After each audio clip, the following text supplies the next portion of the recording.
Moxon's Master by Ambrose Bierce, read by Billy Dixon. Are you serious? Do you really believe that a machine thinks? I got no immediate reply. Moxon was apparently intent upon the coals in the grate, touching them deftly here and there with the fire poker till they signified a sense of his attention by a brighter glow. For several weeks I had been observing in him a growing habit of delay in answering even the most trivial of commonplace questions. His air, however, was that of preoccupation rather than deliberation. One might have said that he had something on his mind. Presently he said, "What is a machine?" The word has been variously defined. Here is one definition from a popular dictionary. Any instrument or organization by which power is applied and made effective or a desired effect produced. Well then, is not a man a machine? And you will admit that he thinks, or thinks he thinks. If you do not wish to answer my question, I said rather testily, why not say so? All that you say is mere evasion. You know well enough that when I say machine, I do not mean a man, but something that man has made and controls. When it does not control him, he said, rising abruptly and looking out of a window whence nothing was visible in the blackness of a stormy night. A moment later he turned about and with a smile said, "I beg your pardon. I had no thought of evasion. I considered the dictionary man's unconscious testimony suggestive and worth something in the discussion. I can give your question a direct answer easily enough. I do believe that a machine thinks about the work that it is doing." That was direct enough, certainly. It was not altogether pleasing, for it tended to confirm a sad suspicion that Moxon's devotion to study and work in his machine shop had not been good for him. I knew, for one thing, that he suffered from insomnia, and that is no light affliction. Had it affected his mind? His reply to my question seemed to me then evidence that it had. Perhaps I should think differently about it now. I was younger then, and among the blessings that are not denied to youth is ignorance. Incited by that great stimulant to controversy, I said, "And what, pray, does it think with in the absence of a brain?" The reply, coming with less than his customary delay, took his favorite form of counter-interrogation. "With what does a plant think in the absence of a brain?" "Ah, plants also belong to the philosopher class. I should be pleased to know some of their conclusions. You may omit the premises." "Perhaps," he replied, apparently unaffected by my foolish irony, "you may be able to infer their convictions from their acts. I will spare you the familiar examples of the sensitive mimosa, the several insectivorous flowers, and those whose stamens bend down and shake their pollen upon the entering bee in order that he may fertilize their distant mates. But observe this. In an open spot in my garden, I planted a climbing vine. When it was barely above the surface, I set a stake into the soil a yard away. The vine at once made for it. But as it was about to reach it after several days, I removed it a few feet. The vine at once altered its course, making an acute angle, and again made for the stake. This maneuver was repeated several times, but finally, as if discouraged, the vine abandoned the pursuit and, ignoring further attempts to divert it, traveled to a small tree further away, which it climbed. Roots of the eucalyptus will prolong themselves incredibly in search of moisture. A well-known horticulturist relates that one entered an old drain pipe and followed it until it came to a break, where a section of the pipe had been removed to make way for a stone wall that had been built across its course. The root left the drain and followed the wall until it found an opening where a stone had fallen out. It crept through and, following the other side of the wall back to the drain, entered the unexplored part and resumed its journey. And all this? Can you miss the significance of it? It shows the consciousness of plants. It proves that they think. Even if it did, what then? We were speaking not of plants, but of machines. They may be composed partly of wood that has no longer vitality, or wholly of metal. Is thought an attribute also of the mineral kingdom? How else do you explain the phenomena, for example, of crystallization? I do not explain them. Because you cannot, without affirming what you wish to deny, namely, intelligent cooperation among the constituent elements of the crystals. When soldiers form lines or hollow squares, you call it reason. When wild geese in flight take the form of a letter V, you say instinct. When the homogeneous atoms of a mineral, moving freely in solution, arrange themselves into shapes mathematically perfect, or particles of frozen moisture into the symmetrical and beautiful forms of snowflakes, you have nothing to say. You have not even invented a name to conceal your heroic unreason. Moxon was speaking with unusual animation and earnestness. As he paused, I heard in an adjoining room known to me as his machine shop, which no one but himself was permitted to enter, a singular thumping sound, as of someone pounding upon a table with an open hand. Moxon heard it at the same moment, and visibly agitated, rose and hurriedly passed into the room whence it came. I thought it odd that anyone else should be in there, and my interest in my friend, with doubtless a touch of unwarrantable curiosity, led me to listen intently, though I am happy to say, not at the keyhole. There were confused sounds, as of a struggle or scuffle. The floor shook. I distinctly heard hard breathing and a hoarse whisper which said, "Damn you!" Then all was silent, and presently Moxon reappeared and said with a rather sorry smile, "Pardon me for leaving you so abruptly. I have a machine in there that lost its temper and cut up rough." Fixing my eyes steadily upon his left cheek, which was traversed by 4 parallel excoriations showing blood, I said, "How would it do to trim its nails?" I could have spared myself the jest. He gave it no attention, but seated himself in the chair that he had left, and resumed the interrupted monologue as if nothing had occurred. Doubtless you do not hold with those, I need not name them to a man of your reading, who have taught that all matter is sentient, that every atom is a living, feeling, conscious being. I do. There is no such thing as dead, inert matter. It is all alive, all instinct with force, actual and potential, all sensitive to the same forces in its environment and susceptible to the contagion of higher and subtler ones residing in such superior organisms as it may be brought into relation with as those of man when he is fashioning it into an instrument of his will. It absorbs something of his intelligence and purpose, more of them in proportion to the complexity of the resulting machine and that of its work. Do you happen to recall Herbert Spencer's definition of life? I read it 30 years ago. He may have altered it afterward for anything I know, but in all that time I have been unable to think of a single word that could profitably be changed or added or removed. It seems to me not only the best definition, but the only possible one.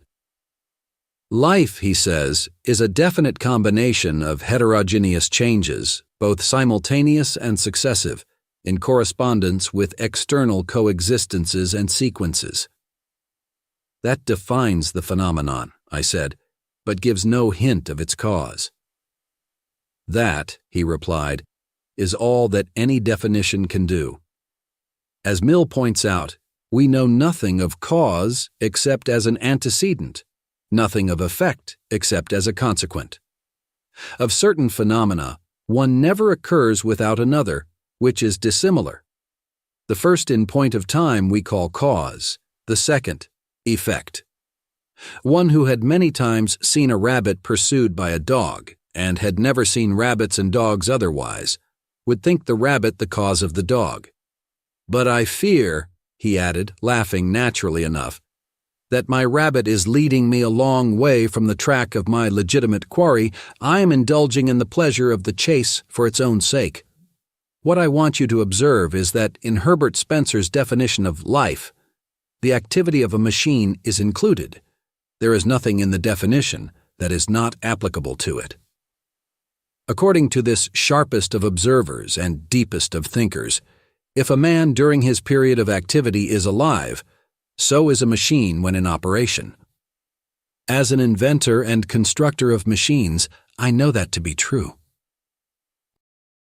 Moxon was silent for a long time, gazing absently into the fire.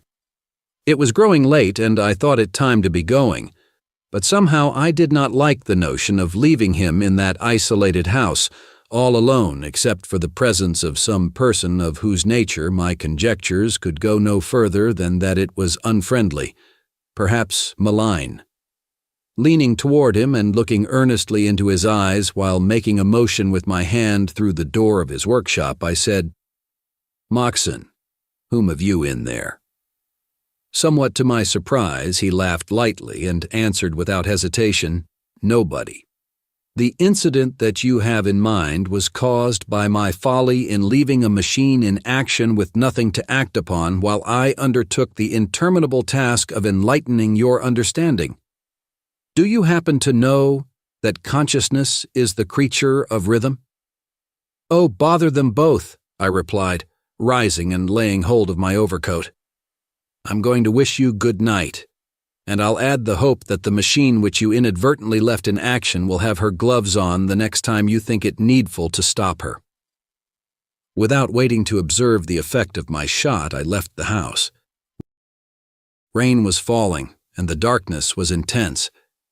In the sky beyond the crest of a hill toward which I groped my way along precarious plank sidewalks and across miry, unpaved streets, I could see the faint glow of the city's lights, but behind me nothing was visible but a single window of Moxon's house. It glowed with what seemed to me a mysterious and fateful meaning. I knew it was an uncurtained aperture in my friend's machine shop, and I had little doubt that he had resumed the studies interrupted by his duties as my instructor in mechanical consciousness and the fatherhood of rhythm. Odd, and in some degree humorous, as his convictions seemed to me at that time, I could not wholly divest myself of the feeling that they had some tragic relation to his life and character, perhaps to his destiny, although I no longer entertained the notion that they were the vagaries of a disordered mind. Whatever might be thought of his views, his exposition of them was too logical for that. Over and over, his last words came back to me. Consciousness is the creature of rhythm. Bald and terse as the statement was, I now found it infinitely alluring. At each recurrence, it broadened in meaning and deepened in suggestion. Why, here, I thought, is something upon which to found a philosophy. If consciousness is the product of rhythm, all things are conscious, for all have motion, and all motion is rhythmic. I wondered if Moxon knew the significance and breadth of his thought, the scope of this momentous generalization, or had he arrived at his philosophic faith by the tortuous and uncertain road of observation? That faith was then new to me, and all Moxon's expounding had failed to make me a convert. But now it seemed as if a great light shone about me, like that which fell upon Saul of Tarsus, and out there in the storm and darkness and solitude, I experienced what Lewis calls the endless variety and excitement of philosophic thought. I exulted in a new sense of knowledge, a new pride of reason. My feet seemed hardly to touch the earth. It was as if I were uplifted and borne through the air by invisible wings.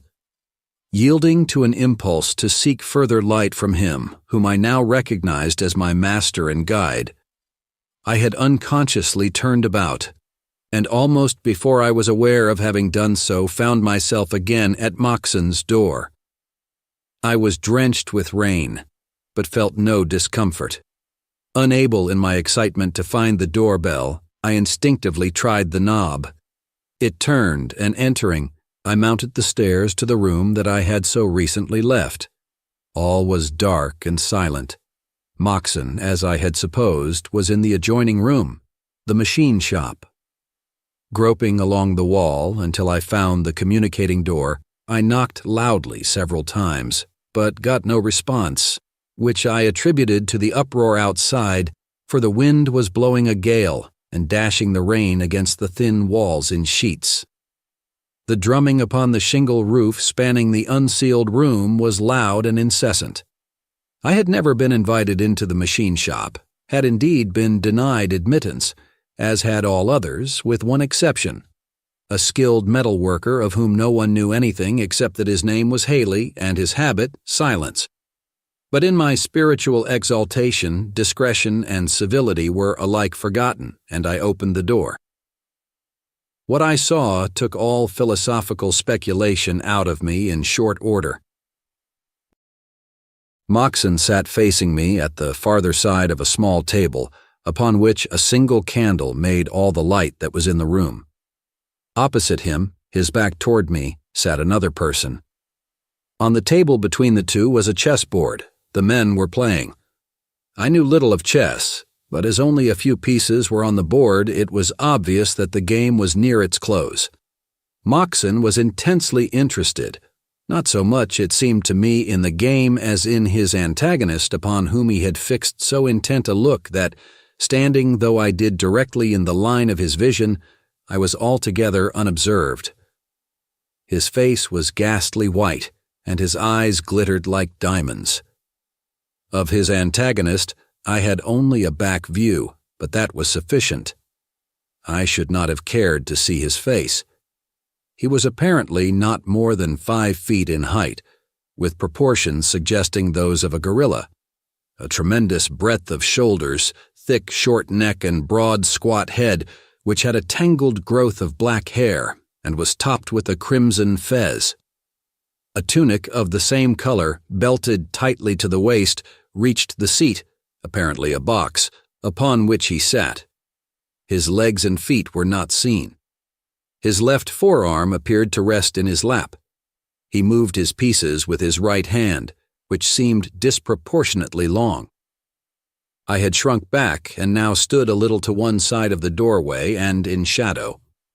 If Moxon had looked farther than the face of his opponent, he could have observed nothing now except that the door was open. Something forbade me either to enter or to retire. A feeling, I know not how it came, that I was in the presence of an imminent tragedy and might serve my friend by remaining.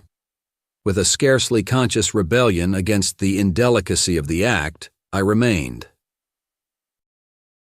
The play was rapid. Moxon hardly glanced at the board before making his moves, and to my unskilled eye seemed to move the piece most convenient to his hand, his motions in doing so being quick, nervous, and lacking in precision. The response of his antagonist, while equally prompt in the inception, was made with a slow, uniform, mechanical, and, I thought, somewhat theatrical movement of the arm that was a sore trial to my patience. There was something unearthly about it all, and I caught myself shuddering. But I was wet and cold. 2 or 3 times after moving a piece, the stranger slightly inclined his head, and each time I observed that Moxon shifted his king.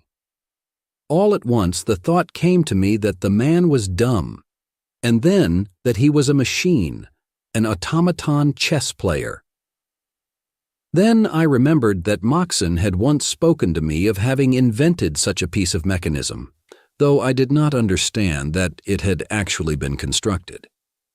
Was all his talk about the consciousness and intelligence of machines merely a prelude to eventual exhibition of this device? Only a trick to intensify the effect of its mechanical action upon me in my ignorance of its secret? A fine end, this, of all my intellectual transports, my endless variety and excitement of philosophic thought. I was about to retire in disgust when something occurred to hold my curiosity. I observed a shrug of the thing's great shoulders as if it were irritated, and so natural was this, so entirely human, that in my new view of the matter it startled me. Nor was that all, for a moment later it struck the table sharply with its clenched hand. At that gesture, Moxon seemed even more startled than I.